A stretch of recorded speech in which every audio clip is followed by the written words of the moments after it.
Agenda खुनु जोंहा बेबायदि गैया फरायसा आफाद हिसाबै जों रायजो राजानि जेंनाखौ सुस्रांना होनो थाखाय एकमत जानानै बयखौबो खावलायदों बे बिजेपि दलावहाय भट होनानै बिथांमोननि एनडिए बा बिजेपिनि केन्डिडेटफोरखौहाय देरहासार जाहोनांगौनि बिथांमोननि थांखि सार्थआनो जाहैबाय रायजो राजाफोरनि गोबां जेंनाफोरखौहाय सुस्रांना होनायनि लोगोसेनो बिटिसि हालामनि खोथाखौ बुङोब्ला हानि जेंना बायदिसिना स्कुल प्रभिन्सियेलाइज खालामनायनि जेंना आरो लोगोसेनो गोबां बायदिसिना गामि सोसननायनि जेंनाफोरखौहाय सुस्रांना होनो थाखाय रायजो राजाखौहाय बिजेपि दलावहाय भट होनो खावलायदों जोंहा माहारियारि आफाद आबसुनि दैदेनगिरि मानगोनां आफादगिरि दिपेन बर' बिथाङा बुंनायखौ सोङोबा आङो फिननाय होगोन सोरबा कन्ट्रेक्टर ठेकेदारा बुंनायनि सायाव आं फिननाय जेबो होआ एकर्डआ जुदि इमप्लिमेन्ट जानांगौब्ला हा होनांगौब्ला सिमा बारायनांगौब्ला जौगानायनि खामानि मावनांगौब्ला जोङो थांनाय समाव बाजपायी आरो आडवाणीखौ जेरैबायदि जोङो मदद होबोदोंमोन बे बारावबो नैब रायजो राजाफ्रा बयबो भट होगोन होननानै जानजि खाफ्रादों आरो एबसुआ बेखौ वेलकाम खालामदों आरो एबसुआबो बुंदों जे हारिनि सार्थआव एकर्डनि सार्थआव एजेन्डानि सार्थआव जौगानाय आरो सान्थिनि सार्थआव एनडिएनि जाय पार्टी जों माहारियारि आफाद फरायसा आफाद जोङो कुनु पलिटिकेल जोंहा एजेन्डा पलिटिकेल जोंहा बेबायदि एक्सन गैया किन्तु इस्यु आरो एजेन्डानि सार्थआव आरो जातीय सार्थआवसो जों आपिल खालामबोदों दा बेखायनो खोथाया जाबाय स्पष्ट गुबुन खोथा सानाबासिनो एकर्ड आरो हा आरो बाकी जि सार्थ दङ बे सार्थखौ लानानै बिथांमोना भट होगोन।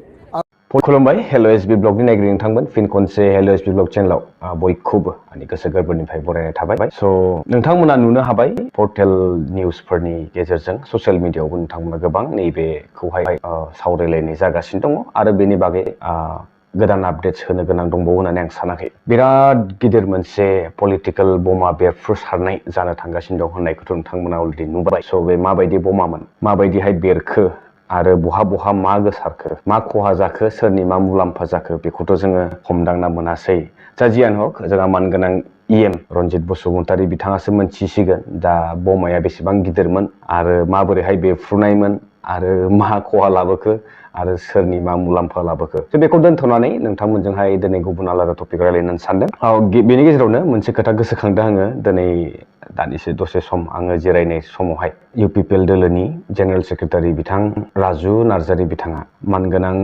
बिक्रम दैमारी बिथांनि जिथु गामि गामि हाबनानै रायजो राजाफोरजोंहाय खौरां लाहैनाय रायजो राजाफोरनोहाय बिटिआरनि माखासे जेंनाफोरखौ बा बिटिसि हालामाव मा सोलिगासिनो दं बर्थमान बेफोरनि बागै एवारनेस बिथाङा जे गामि गामि थांनानैहाय रायजो राजाफोरजों लोगो हमलायनानै बिथांमोनजोंहाय सावरायलायनायखौ जों नुगासिनो दं दासान्दि आरो मोनसे मोजां पजिटिभ आउटकामखौबो नुनाय मोनदों नै बिक्रम दैमारिनि फारसे नाथाय बिनि कागजे कलमै बिथाङा खोथाखौ बुङो आरो बिनिनो माखासे सोंथि खालामदों बे एक्जिस्टिं गभर्नमेन्टनि फारसे जोंनि बिटिसि ओनसोलनि दा नै बेखौ लानानै जोंहा इउपिपिएलनि रुलिं पार्टिनि जेनेरेल सेक्रेटारि बिथांनाव जेला मिडिया सोङो बिथाङा सासे कन्ट्रेक्टरनि सोंथिनि फारसे फिननाय होनांगौ होननानै बिथाङा सानाखै दा खोथाया नैबेसो सासे कन्ट्रेक्टर जानानै मोनसे समाजारि खामानि मावनो गोनां जानानै फैदों दिनै सासे कन्ट्रेक्टर जानानै ससियेल एक्टिभिटिखौ लानानै जोबोद गोख्रोङै रायजो राजाफोरनो मोनसे एवारनेस होदों दिनै सासे कन्ट्रेक्टर जानानैनो बिथाङा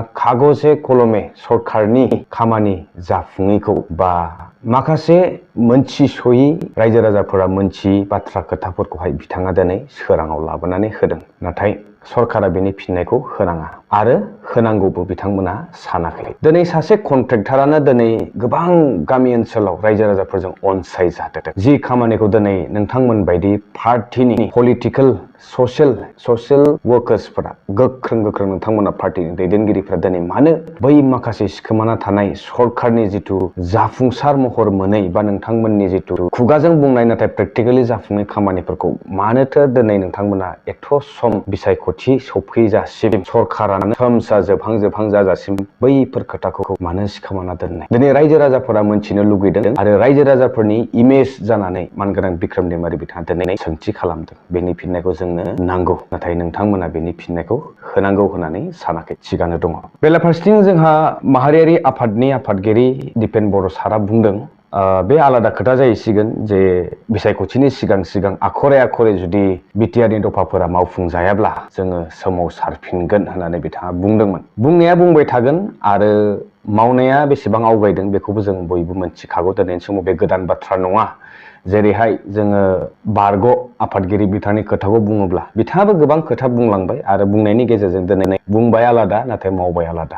जोङो बेजोंहाय जों बयबो बिथांनि जि खोथा बाथ्रा बुंनायनि फारसे जोंबो बयबो दिनै मोनथिजोबनानै दंखायो नङा होमबा रायजो राजाफोर। थिग एखे लेखायैनो इमानुवेल मसाहारि सार बिथाङा साननैसो सम गेजेर खन्दआवहाय माबा मोनसे कमिउनिकेसन गेपनि जाहोनाव बिथाङा बिजेपियाव जयेन जाहैदोंमोन बा इउपिपिएल एलायन्स जिथु दङ बर्तमान गभर्नमेन्ट बिथांमोनजों सावरायहैलायनानै बिपिनिफ्राय आनज्रायनानै थांथ'दोंमोन। दा बिथाङा बैयाव आनज्रायनानै थांनाय समावबो बिथाङा बुंदों रिजनेल पार्टि हिसाबै जुदि माबा मोनसे बेस्ट अपसन दङब्ला बिपिएफ हानजायानोमोन होननानै बिथाङा बै समावबो बुंदों आरो दाबो बुंदों। बिथाङा मोनसे मोजां इन्टारेस्टिं खोथा बुंदों। जोङो जेब्ला आन्दलन खालामोमोन अब्लाथ' जों बेफोरबायदि सिटुवेसन माब्लाबा मोनफेराखैमोन जे जोंनो गभर्नमेन्टआनो जोंनो सिकिउरिटि होनानै जोङो आन्दलन खालामनाय। जों गभर्नमेन्टनि हेंथायैनो आन्दलन खालामदोंमोन जेला जोंखौ गभर्नमेन्टआ माबोरैहाय सिकिउरिटि होनानै जोंखौ आन्दलनखौ जाहोगोन। नाथाय बिथाङा फोरमायदों मा बिथाङा माखौ बुंदों होनबा प्रमद बर' मानगोनां प्रमद बर' बिथां आफादगिरि थानाय समावहाय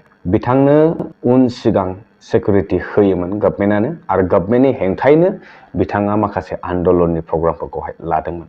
नाथाय बे बोरै पसिबल? जोङो जाय आसाम गभर्नमेन्टखौहाय 50-50 होनानै हुमखि होदोंमोन, हुंखार होदोंमोन, स्ल'गानजोंहाय डिभाइड आसाम 50-50 होनदोंमोन। नाथाय बिथांनि मटिभा मामोन? ना बिथाङा सासे प्रि प्लान गभर्नमेन्टनि सासे प्रप'ज एजेन्टमोन नामा? जायनि जाहोनाव जों दिनै डिभाइड आसाम 50-50खौथ' जोङो जोबोद गोजान लामायाव गारबोबाय। नाथाय मोगथाङाव जों दिनै डिभाइड बर' 50-50 जानानै फैदों। स' नैबेफोरो खोथाया जोबोद साननो गोनां। आरो जाय बिथां दिनै चन्दन ब्रह्मखौ लानानैहाय मोनसे गिदिर बमा बेरफ्रुसिगोन होननानै मोनसे खौरांनि गेजेरजों फोसावदोंमन जोंहा रन्जित बसुमतारी बिथांमोन। नाथाय बेजोंथ' दिनै जोङो माबा मोनसे बिराद गिदिर बेरफ्रुसा जानायखौ नुनो मोनासै। आচ্ছা जियानो हक बिथाङाबो बुंदोंमोन दिनै बिथांनाव सों दिनै बिथांमोना बिटिआर सुक्तिनि दारा जोंनि बिटिसि जिथु गोबां जोहोलावफोरनि जिउ सेक्रिफाइस खालामनायनि उनाव मोननाय गावखुंथाय गोहो मोनसे बिटिसि काउन्सिल जायनि बिथाङा दिनैनि समावहाय सिएम जानानै दङ। नैबेखौ मोनखानाय गामिफोरखौ दानख'फिननानै होनायनि बाथ्राखौ दिनै मानो बिथाङा बुंदोंमोन? बिथांनाव सों होननानै बुंदोंमोन बारग' स्टेट मिनिस्टार चन्दन ब्रह्म बिथां आरो बर्तमान बिथाङा इउपिपिएल दोलोआवहाय जयेन जाबाय। आसरित। आरो बर्तमाननि आसाम लेजिस्लेटिभ एसेम्ब्लिनि मानगोनां बिस्वजित दैमारी बिथाङाबो गारामा थरायलायनाय होसिख्राव लकडाउननि समाव जेब्ला गभर्नर रुलआ फैयो जोंनि बिटिसि हालामावहाय बै समाव बिथाङा बुंदोंमोन दिनै बिथांमोना भारतनि संबिधाननि हेंथायै खामानि मावदों होननानै सासे गोख्रों राव बुंग्रा दैदेनगिरिया रायजो राजाफोरखौहाय दिनै माबायदि साहसै बा मा खोथा लानानै दिनै बिथांमोना मोखां दिन्थिफैबाय थायो। बे जोङो बेक्तिगत गावनि फारसे जुदि साननो गोनांब्ला बिथांनि जायगायाव जों थानानै नायोब्ला जोबोद मोनसे लासिं सिंनि बाथ्रा। नाथाय बिथांमोना गन्थं मोखां गैया, बिथांमोना लाजिनो रोङा। जियानो हक दा बर्तमाननि आफादगिरि माहारियारि आफादनि आफादगिरि बिथाङा बुंनाय बायदिब्ला पलिटिकेलनि जोंहा माहारियारि आफाद हिसाबै खुनु बिदि एजेन्डा गैया। नाथाय मोनसे जाथिनि सार्थआव होनना बुंदों बिथाङा। जाथिनि सार्थआव मोनसे जाथिनि सार्थ होननाय लोगो लोगो जों मा बुजियो? राव हारिमु दिनै जाथिनि सार्थआव बिथांमोना दरं अदालगुरि बियाबाव जाथिनि सार्थ दिलीप सयकियानो भट होनो खावलायगोन नामा? दिनै जाथिनि सार्थआव बिथांमोना बै बिथांमोनजों लोगो हमदों जायनो मोनसे समावहाय जोंनि ट्राइबेलनि फारसे हेंथा बाथ्रा बुंबोयोमोन। दिनै जाथिनि सार्थआव बिथांमोना दिनै ओरैबायदि गावनि बिदा फंबायखौ नेवसिनानै दिनै गुबुनजोंहाय आखाइ हमलायहैदों। दिनै जाथिनि सार्थआव बिथांमोना ओरैबायदि मोनसे सरखारजोंहाय मदद होगोन होननानै रायजो राजाफोरखौ बिथोन होदों।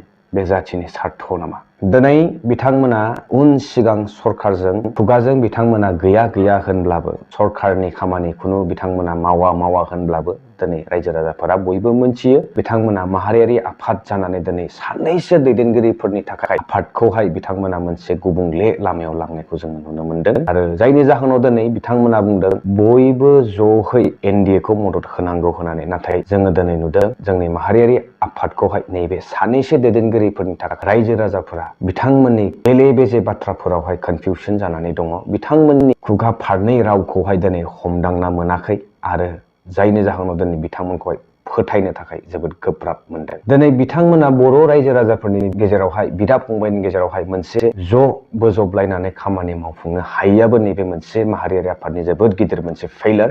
आरो बेनि सिदा जाहोनानो जाहैबाय थोंजोङै बिथांमोना राजखान्थियाव आखाइ होनाय। आरो बुंदोंमोन जोंनि बर'नि गेजेराव सानैसो जोंनि बर'नि गेजेराव गोबां गिदिर गिदिर दैदेनगिरि बिथांमोना राजखान्थियारि जिथु लामा बे अरायथा नङा, नाथाय माहारियारि हिसाबै माहारियारिनि जाय सिन्था खालामगोन बेयो अरायथा जागोन होननानै जोङो बे बुंनायखौ खोनादोंमोन।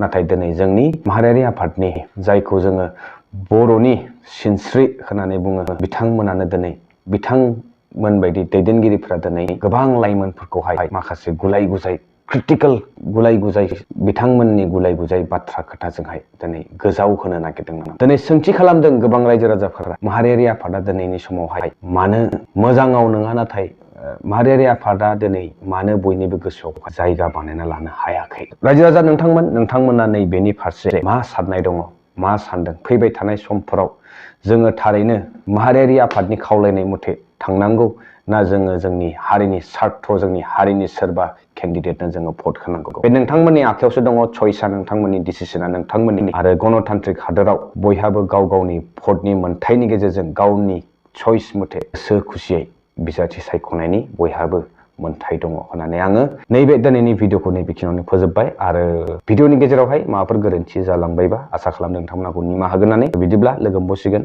Next video. आरो सोरबाफोर जुदि भिडिअ गोदानब्ला, सोरबाफोर आंनि चेनेलावहाय फार्स्ट टाइम नायफैदोंबा नोंथांमोना प्लिज साबस्क्राइब खालाम। आरो जुदि भिडिअखौ मोजां मोनदोंबा लोगोफोरनि गेजेरावहाय शेयार खालामहर। बिदिब्ला रायजो राजा नोंथांमोन लोगो मोनबावसिगोन नेक्स्ट भिडिअ। टिल देन स्टे टिउन, बाय बाय।